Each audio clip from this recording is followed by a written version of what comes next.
Hi guys, welcome back to my YouTube channel. My name is Dennis Duke Wonyala. If you're new here, ensure that you subscribe. I'm super excited, super happy. We finally reached 200,000 subscribers. That's a very wonderful milestone, and what a better way to celebrate that milestone by bringing you better and quality content. Today, I moved about 38 to 45 kilometers away from capital city Kampala, and we are along Mityana Road. I have visited a farmer, yet very enterprising. His name is Semaganda Joseph. We shall be talking to him about how he started his goat farm. He has goats, he has cows. He intends to do a couple of things around here.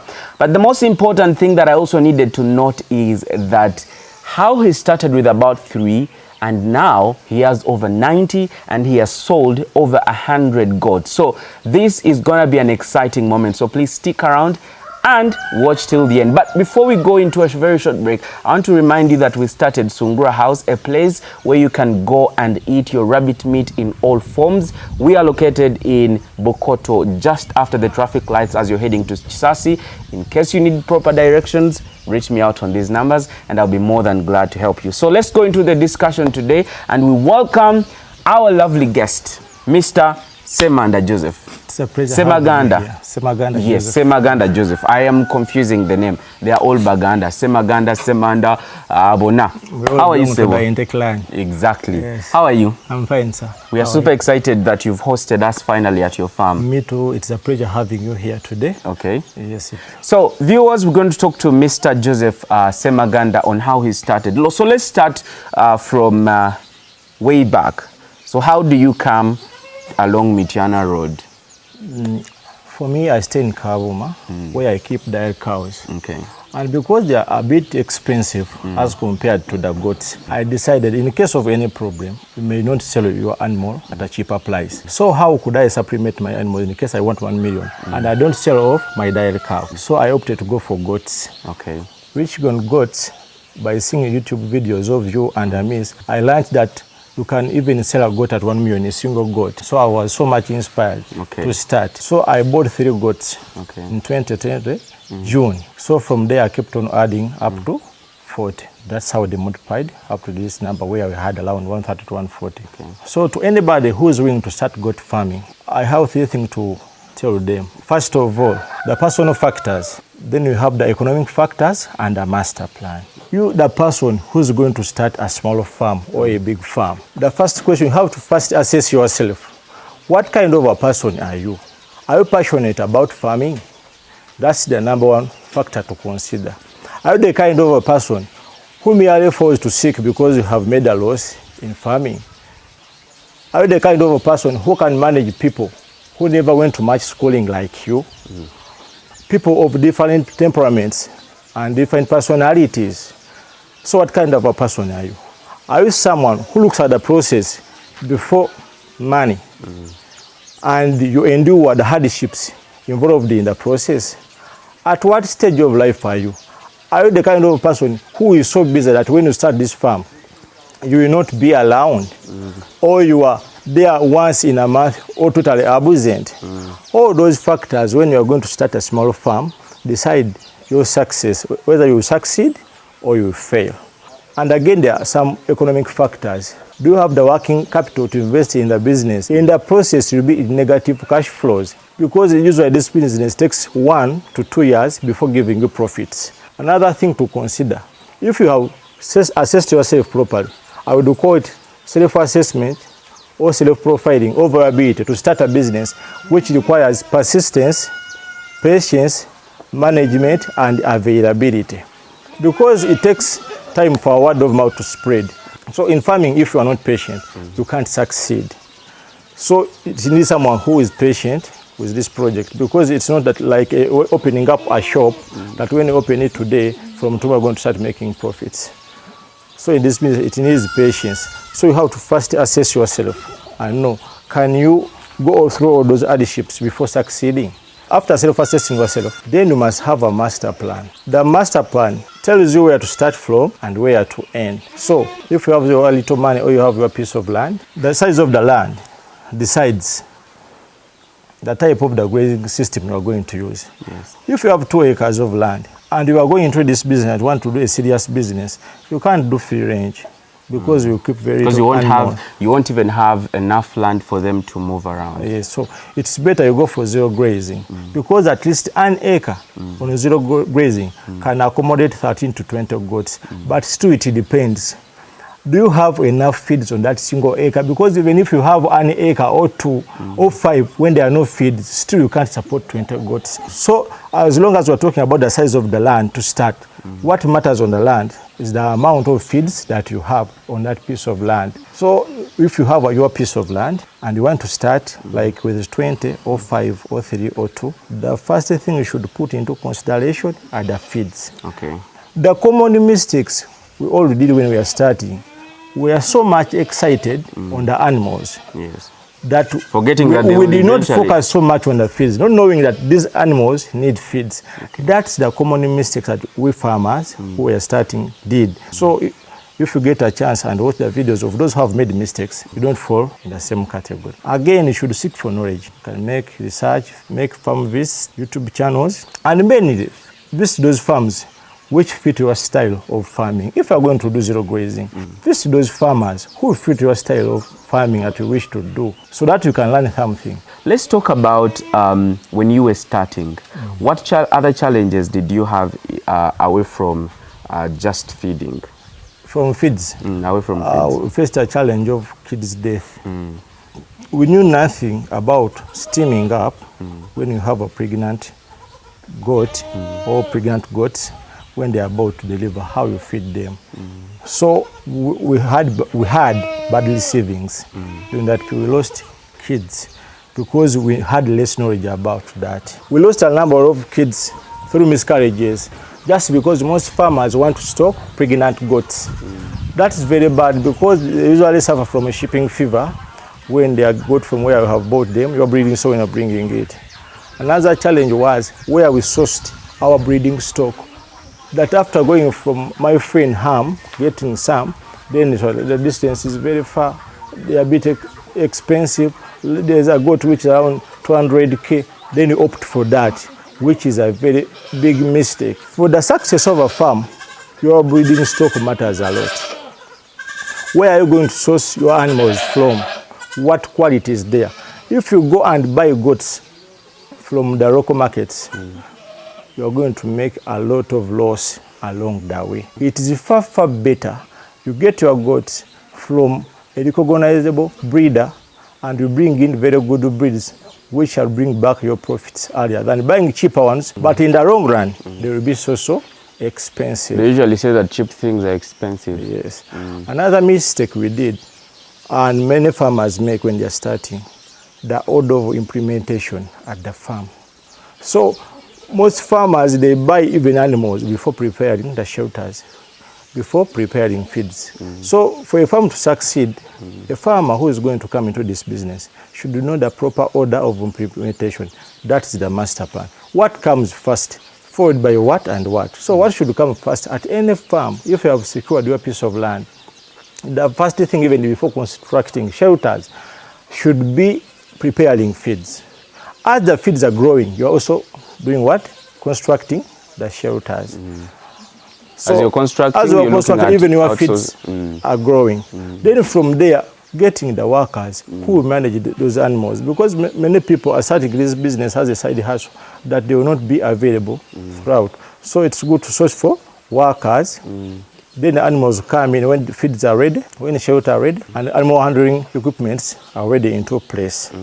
And another thing we faced as a challenge, we stocked animals during a rainy season. It's very challenging. Very deadly. You suffer from a number of diseases. So another problem we faced was that we had little knowledge about the veterinary work. Anybody who's going to come into this small farming or big farming, you should take time and acquire knowledge on the basics of veterinary work. Reason being, there are times when your goat is about to deliver, you don't have a vet, it's not allowed, maybe the phone is off, you're going to lose an animal.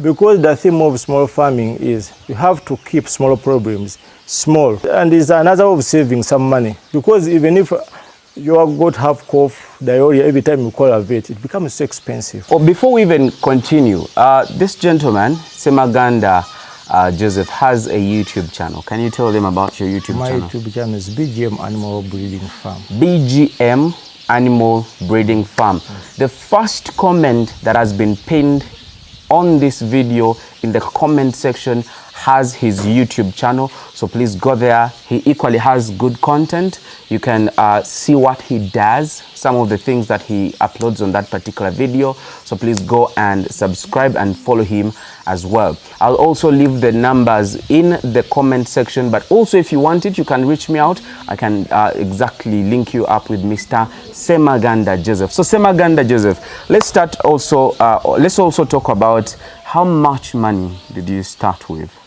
Lucky enough for us here, we found these wooden stuffs here already. Like you had trees on the land? On the land. So it's what we used. Okay. I did not construct a lazy house, though I know it has many advantages over this ground floor house. But in the beginning, what matters most is to start. And you start with what you have where you are. So it's what I started with. I started with what I had. So it became cheap. I just bought the nails and some sheets. And since I started with it, and I kept on adding. You know, at times it's so hard for someone to buy these improved breeds because they are a bit costly. But as long as you can afford getting 500K, you buy one because that's what you can manage at the moment. So you keep on adding on. But as long as you source it from a recognizable breeder, that is what matters most. So in simple terms, like we want to quantify, somebody would be there outside there thinking, oh, maybe I need 20 million, maybe I need 5 million, maybe I need this much. How much should somebody have? The much that someone should have depends on the big picture he has. Someone who wants to start and he feels that I want to start with 5 or I want to start with 10. We cannot compare him or her with someone who wants 50 or 100 or 200. So if it's about starting, for someone who has more money, can start with 100, even if he has 100 million. But someone who feels that I want to do goat farming, I have my small piece of land. What makes a business sense? I would recommend at least 10 goats. Okay. But if you can afford, like someone who's receiving his or her salary monthly and can save 500 and buy one per month, it is still possible, even if we start with 2. But what matters most is the back we are going to use, because people can source locals at a cheaper price, and then they use a pure back, because a good back is half your herd, so that matters most. The back you are going to use in your herd.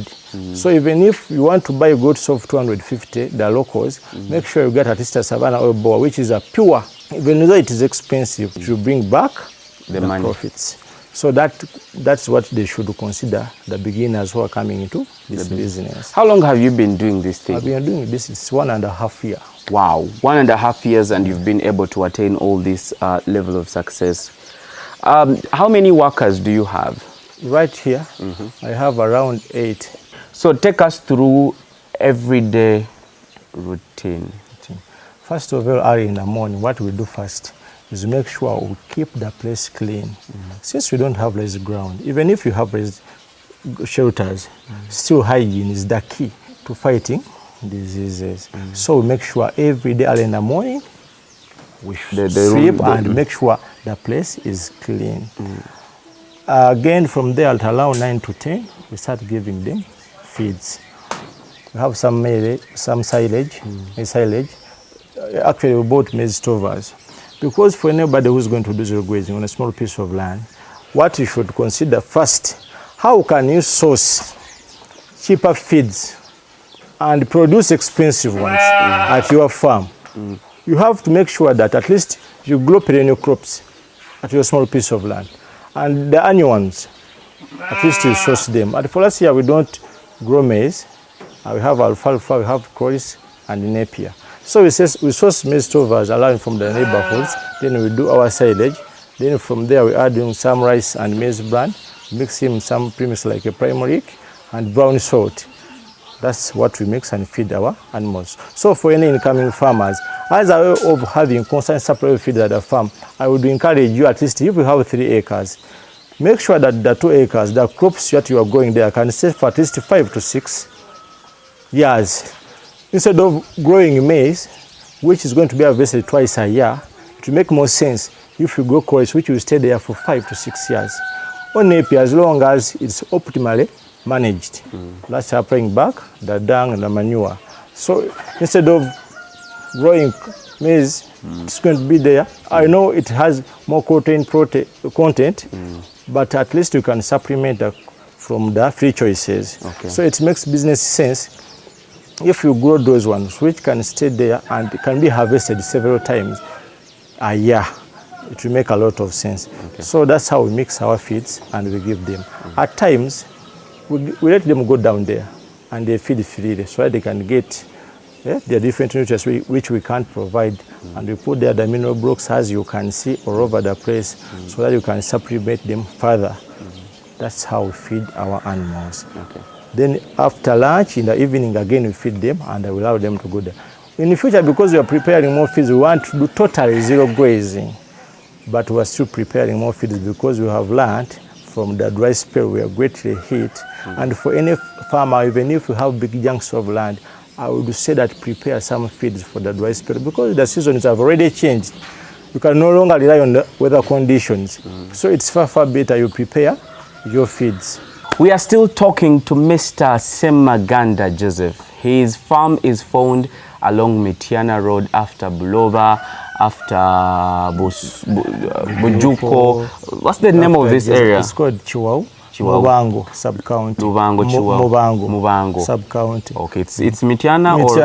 Mitiana. Okay, so literally we're in Mitiana, ladies and gentlemen. For those of you who want to contact him, of course, I told you I've left his number in the description or in the comment section. The first comment that I've pinned has his details, his YouTube channel, so please go there and subscribe. Let's now talk about diseases, because it is very imperative that we understand diseases. Otherwise, somebody could actually lose their entire flock. So I know that there are different farmers I have talked to. I've talked to Boji, I've talked to a couple of them, and they have different diseases. What I've realized is every farm has its own individual problems, individual diseases. As you, what problems have you had in terms of diseases? The major problem I faced here with the worms. Our goats have been heavily affected by the worms, but in the beginning the problem was we are doing under dosage. Okay. So when you learned that, and even changing the deworming cycle. If we change the deworming cycle, at least there you can break the cycle of those worms, like all dewormers. You use injectables, like you can use Albafast 10% after 1.5 months or 2. Then you use Bimectin Plus. At least they have been able to fight. But when it comes to diseases, if you want to control disease, the first step is make sure your animal are in good health by feeding them properly. It is natural for anything which has life to fall sick, but the immunity will be so high if they are well fed. Because I saw in a dry spell when we were having shortage of feeds, how we are affected. You could see cough, you could see flu, you could see some diarrhea, just because of the feeding, the change, due to lack of enough feeds. So another way of fighting against diseases, you must vaccinate. Okay. Vaccination is a must. If you want to produce goats and you are going to be a breeder and you want to sell goats to your fellow farmers and make a name, you must vaccinate. From 1 month old, you give them the Clostridial vaccine. Then you give them the PPR, the CCPP, you go to Brucella melitensis, OFS, and goat pox. At least in Uganda, you are mainly affected by those 6 diseases. So when you vaccinate against those ones, the others will be so simple. Some fever, as long as you have the thermometer, you put it, insert it there, you shake and see, then you give maybe oxy or pain or any other medicine necessary, depending on the diseases. But here, many have been affected by the worms. The worm burden greatly affected. That's in the beginning. We are deworming, but the problem we are giving under dosage. Like if they say give 500 grams, you're giving 200 grams Okay, so have you... By having people like you, fellow farmers, because for me, I would rather be saved by criticism than to be praised and I fail. Yeah, true. So I welcome other farmers to come here. I keep on visiting other farmers so that I can get and acquire more knowledge, so I can become better. Is there a market for goats, or it's a business I can get stuck with my goats and I have nowhere to sell them? What I know in any business, when you have entered in any business, quality matters. Okay. That is what matters. Even if you have 1,000 substandard goats, you will not get market. So never ever sell a product which is below premium. If someone comes here, they point out, I want that one. Because at times on the feed troughs, some are not allowed to eat properly. So they grab it thin. So if you want a market, a stable market, to me, as me, you should try to produce a product that is competitive on the market. However much they are saying there is no competition in goat farming, it's true that demand is beyond, but they're not looking for substandard goats. They are looking for quality. So what matters most, it's far better to have 10 or 5, but quality goats, the market will be readily available. Because people are looking for the best. Yes. So we've come to the end of our video today, but let me give Mr. Ssemaganda an opportunity to say his last remarks before we end the show. To all the fellow farmers and those who are coming into this business and those who want to perform better, never wish for less challenges, just wish for better. So never stop learning, because the world never stops teaching. Keep on learning, you become better. In order to achieve a better and a far better success, you have to first change yourself.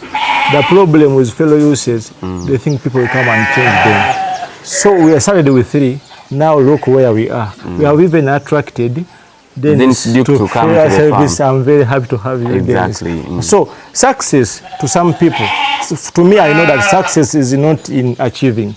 Success is in becoming. What have I become? By starting goat farming. I'm starting to be known to the world. I'm getting money. I'm getting good friends. So it's not in what I'm going to get like money. It's about what am I becoming. I'm almost becoming a vet, yet I never went there. By the way, I've become a carpenter. I now hit a hammer seriously. Yes. So you can see. So people should not look on the money as success. Having 100 goats as success. So success is knowing your purpose in life. True. Going towards reaching your maximum potential. Sowing seeds which benefit others. That's why even the little knowledge I have, I'm trying to share it with other farmers. Yes. Perfect. What a wonderful closure that has been from Mr. Ssemaganda Joseph. And by the way, we do construction of goat structures, goat pens, both raised and underground. So give us a call on this particular number and I'll be more than glad to help you. We have a recently concluded project in Luwero district. There's a client of mine who recently called me, and we are constructing for her a very beautiful raised house. I don't know if you've watched it before this video or you're watching it after this video, but please go to my YouTube channel, subscribe, and you'll find all those videos uploaded there, because, well, your support in subscribing has enabled me to move out there regardless of how far, how big the distance is, to bring you content that is competitive on the world market. My name is Dennis Dukonyala. Don't forget to visit us at Sungura House, located in Bukoto along Chisasi Road, and eat some beautiful rabbits. Okay? Until then, we say goodbye.